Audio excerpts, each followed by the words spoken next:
Hi YouTube, Shadow King Nazu. I'm here with my review of Dragonball Daima, episode 20. And as far as we know, this is the final episode of Dragonball Daima. As you see, got the shades on, so you know, things just got real. So, Super Saiyan 4 Goku powers up and delivers a right hook to Goma's face, and Goku punches Goma so hard that he collides with the arena, and the entire ring begins to crack. So, yeah, Goku's not playing around this time. Goma tries to tries to keep up with Goku, but he still comes up short. Obviously, no pun intended, because well, Goma is giant sized currently. After a series of stomach punches and a kick to the stomach, Goma gets another power up from the third eye, and is on an even more sorry, and is on a more even footing with Super Saiyan 4 Goku. Goma creates a magic replica of his scepter and bombards Goku with magic, but Goku is too agile to be hit by any of them. But then Goku tries to use a bear hug on Goma, and Goma tries to stop him by having rocks collide at him through via magical telekinesis. Think think something similar to what Frieza did against like Topo in the Tournament of Power. Uh, However, Goku responds to this by giving Goma another stomach punch. And I haven't seen Goku go for someone's stomach since he fought Frieza, because that was basically his big strategy against Frieza during the Frieza saga, was basically hit Frieza in the stomach as many times, because that's the maximum amount of damage he could do to defeat Frieza in a quick amount of time before a Namek explodes. You get the idea. Goku and Goma keep exchanging blows, with the third eye giving Goma more gradual power and trying to hit Goku with his laser mines, but Goku is still too agile for him. And then Goku powers up and starts ragdolling Goma, and Goku powers up again, and Goma tries to stop him with Magic Blast, but the blasts can't get past Goku's aura. Well, that's interesting. Goku then fires a Kamehameha, and no, it didn't turn red, so there's no Kamehameha times 10 for Daima. And Goma counters with his, what I assume to be, I mean, what pretty much is going to be considered his ultimate attack. We don't have a name for that. I'm pretty sure Bandai Namco will come up with that in Daima or in, not Daima, in Sparking Zero or whatever the next game is. But Goku's Kamehameha is so powerful that it not only dispels Goma's attack, but it also pierces right through Goma's chest. But it doesn't stop there. Apparently, Goku's Kamehameha is so powerful that it penetrates the first demon world barrier and goes all the way to the third demon realm. So, yes. Bear in mind that the separate demon worlds are basically separate universes.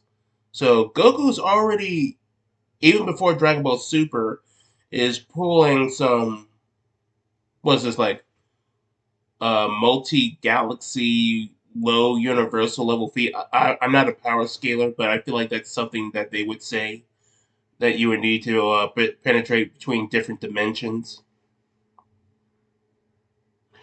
And everyone's stunned by this feat, especially Vegeta and Goma.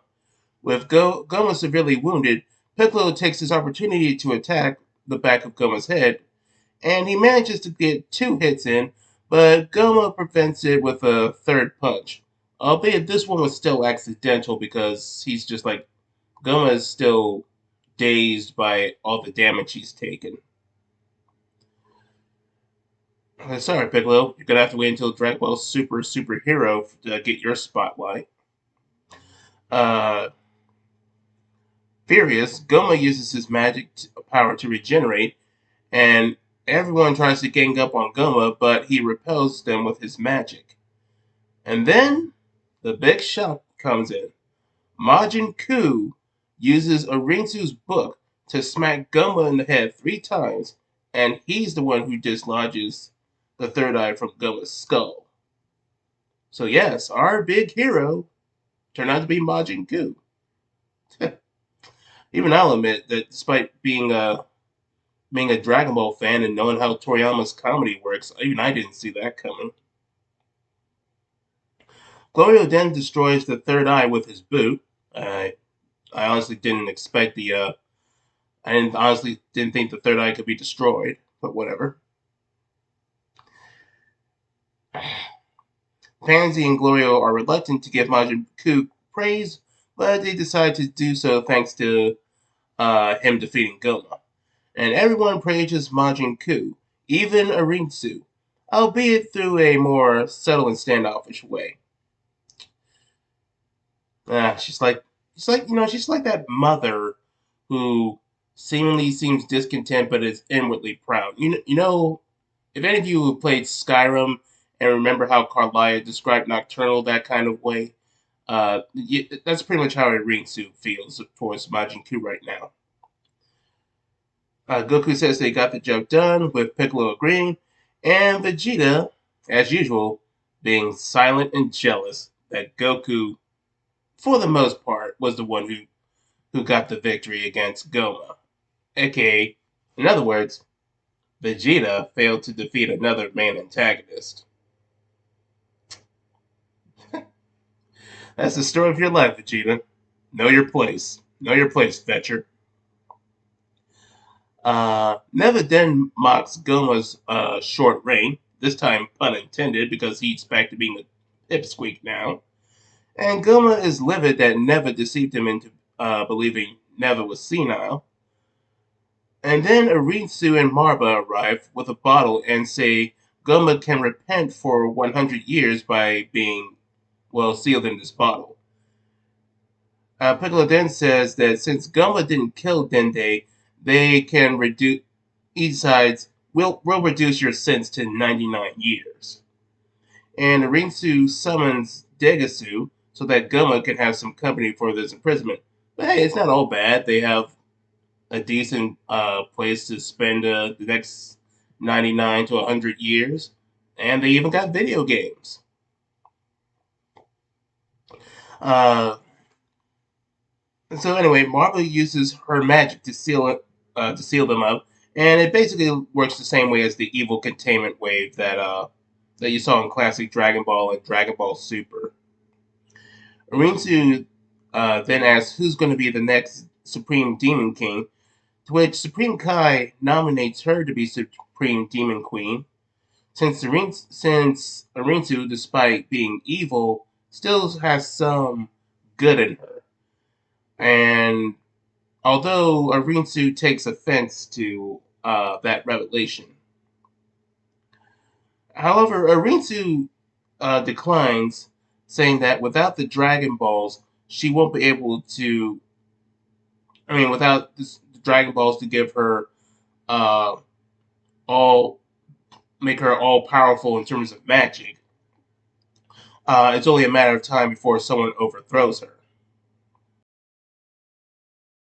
True, but I thought that was the reason why you had Majin Buu and Majin Du created, so that they could defend your reign as the Supreme Demon Queen. Yeah, but whatever. Um, Neva then says that since Majin Buu defeated Goma, he should succeed as Supreme Demon King. Ha! Ha! uh, if you guys been watching my previous reviews, I predicted that Majin Buu was going to end up being Supreme Demon King, and I'm so glad that I got vindicated. Not vindicated, validated. Oh man, oh man, did I call that one? Oh man, when I know Toriyama, man, do I know him. Majin Buu accepts and names Arinsu Vice Supreme Demon Queen, says despite her ambitions, she does have some good in her. And he names Majin Du, Marba, King Gadon, Glorio, and Neva as ministers due to their knowledge and in magic, and they have good judgment. Uh, then Majin Buu asks the Z Fighters if they want to become ministers, but Goku says that they're not going to do it because they want to go home. However, Hybe says that he wants to be a minister, but Majin Buu ignores him. And Piccolo says he has no objection to Majin Buu being Supreme Demon King. No, it would have been funny if someone suggested Piccolo be Supreme Demon King, mainly because his father, Demon King Piccolo, was the Demon King. So it would have been a nice joke and callback to OG Dragon Ball. Pansy gives Bulma a card of Modulite samples, and uh, now this is the part where we were starting off pretty strong, and we had a great fight for the beginning. Solid, happy ending for everybody in the demon realm. But this last part is where things start to fall apart. So Vegeta, being Vegeta, is still butthurt that he didn't get to defeat Goma to let it go. Vegeta is also butthurt that Goku kept Super Saiyan 4 a secret from him. And Goku says he's been trying to obtain Super Saiyan 4 ever since he defeated Majin Buu, but couldn't unlock it until now. To which Vegeta calls these transformations a Super Saiyan bargain sale. Okay, so a few things. So I could understand that Goku was trying to gain more power through training. That's just how Goku is. And I would imagine that he would think that there's something beyond Super Saiyan 3, given that how the Super Saiyan transformations work. Uh, my problem is that I mean, and I also accept that Super Saiyan 4 couldn't be unlocked through training. Apparently, it had to be a mix of his training and having to be unlocked by Neva's magic. My problem is that Goku transformed to Super Saiyan 4 not once, but twice in Daima. One in his kid form and one in his adult form. And as far as we know, there's nothing saying that he can't do it again, which creates a massive problem because Dragon Ball Daima is supposed to be in the same continuity as Dragon Ball Super. And in Dragon Ball Super, uh, the furthest Goku could go in Super Saiyan forms before Super Saiyan God was Super Saiyan 3. He himself said that's his strongest form in both the anime and in Toyotaro's stupid manga. So, if Goku could turn Super Saiyan 4 all this time, according to Daima, then why didn't he ever use it against Beerus? I mean, I would assume that the reason why he never used Super Saiyan 4 and anywhere else in Dragon Ball Super is because he had the God forms, which were obviously stronger than Super Saiyan 4. And he just stuck to the God forms and eventually to Ultra Instinct. But unless we get some explanation, we're gonna have to assume that Goku had Super Saiyan 4 and just didn't use it because reasons. See that creates a continuity dissonance and a massive plot hole. I mean, it's one thing for Vegeta to get Super Saiyan 3. That's fine, whatever.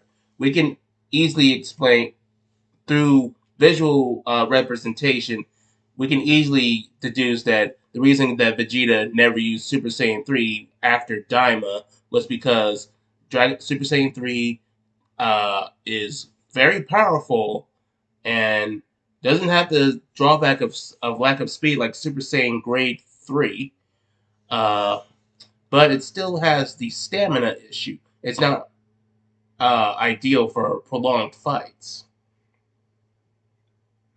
And considering that Vegeta likes to use his ki blast more, and he exhausts his ki more than someone like Goku who prefers to rely more on his melee attacks.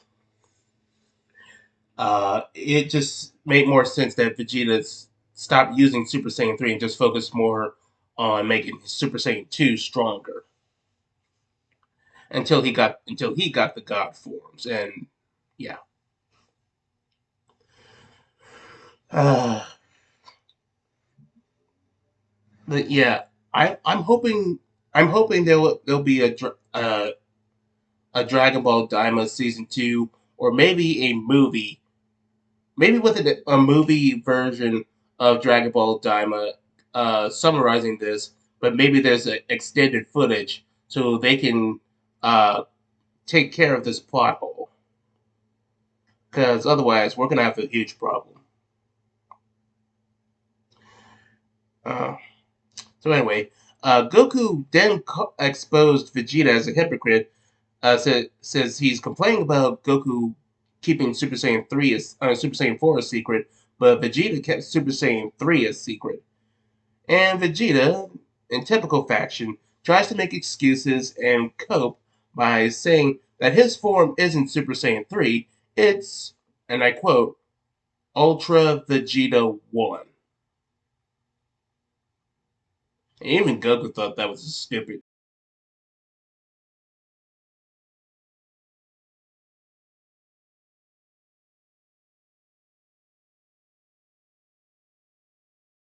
From the awful Toyotaro Dragon Ball Super manga.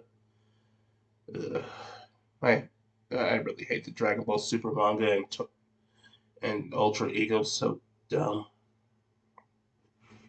But anyway, uh, Neva then asked if Dende and Piccolo wish to live comfortably in the demon realm, but they say that they have a duty to protect Earth.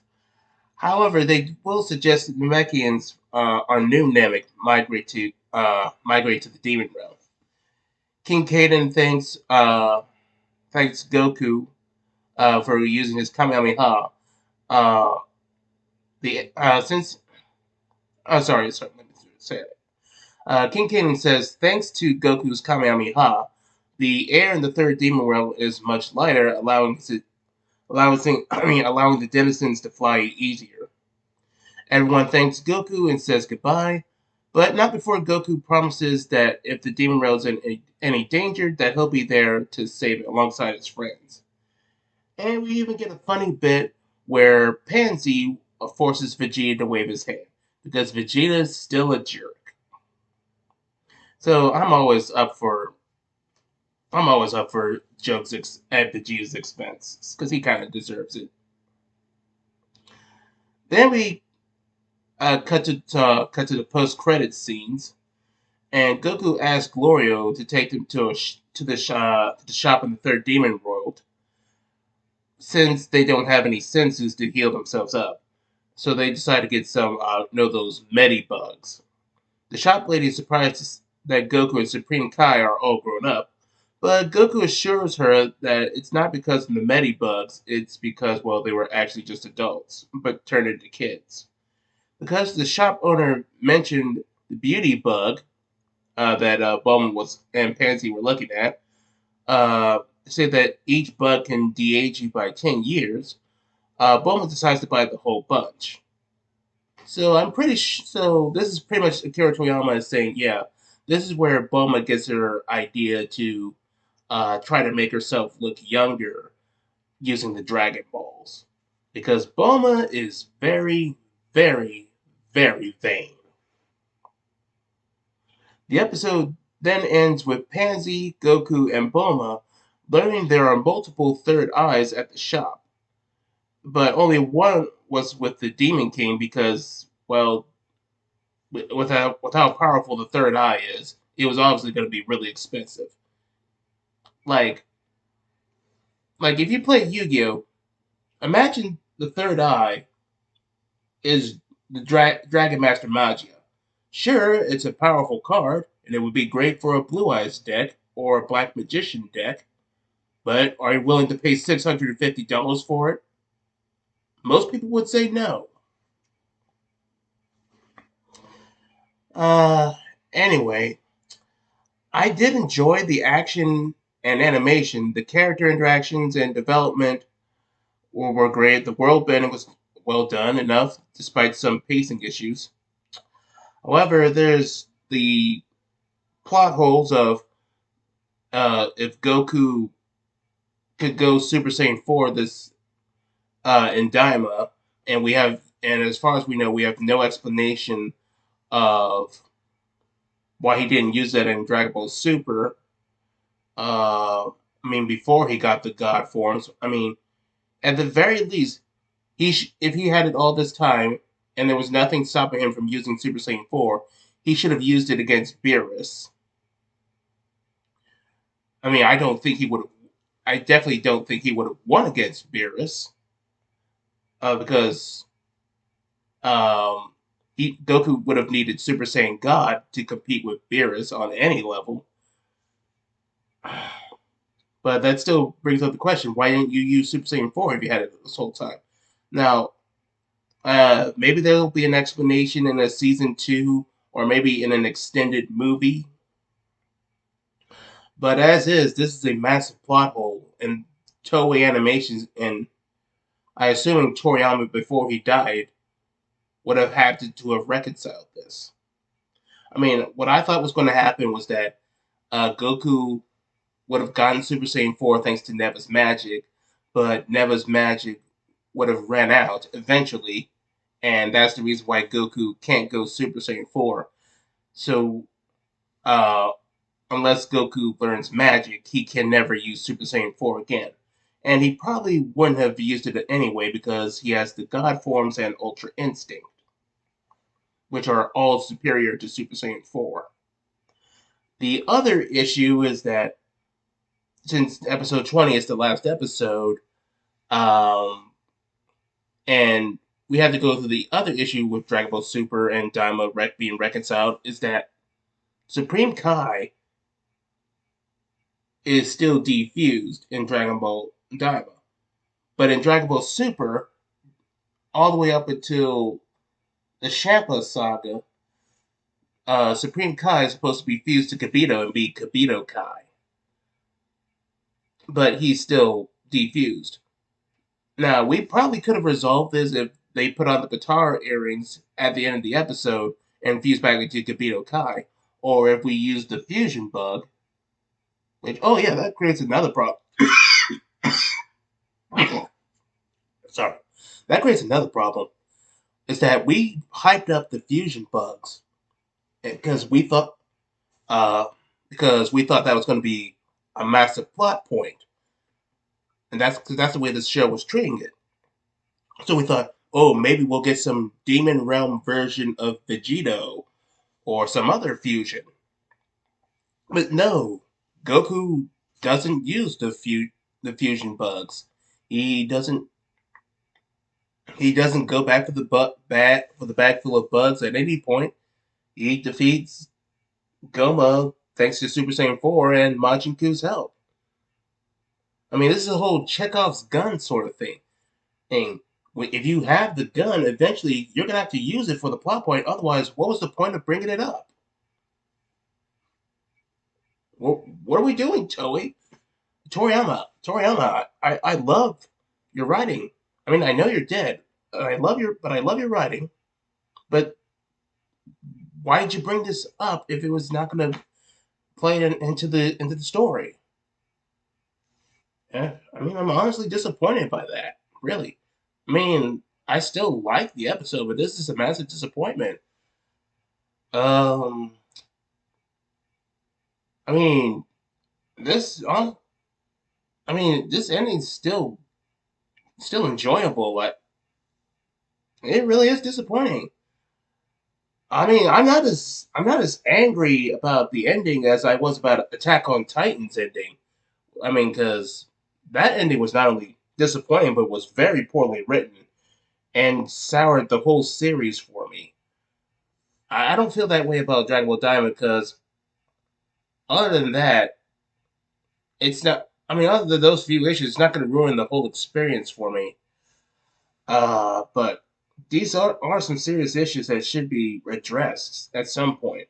So, Toei, if you have to make a season two or an extended movie that covers these plot holes, please do, because this isn't good for storytelling. Anyway, you guys tell me, what did you think about this episode of the comment section down below? Are you okay with these issues, or are you upset about them as me and you want them addressed in a future Dragon Ball product? Let me know in the comment section down below. I'll catch you mortals later.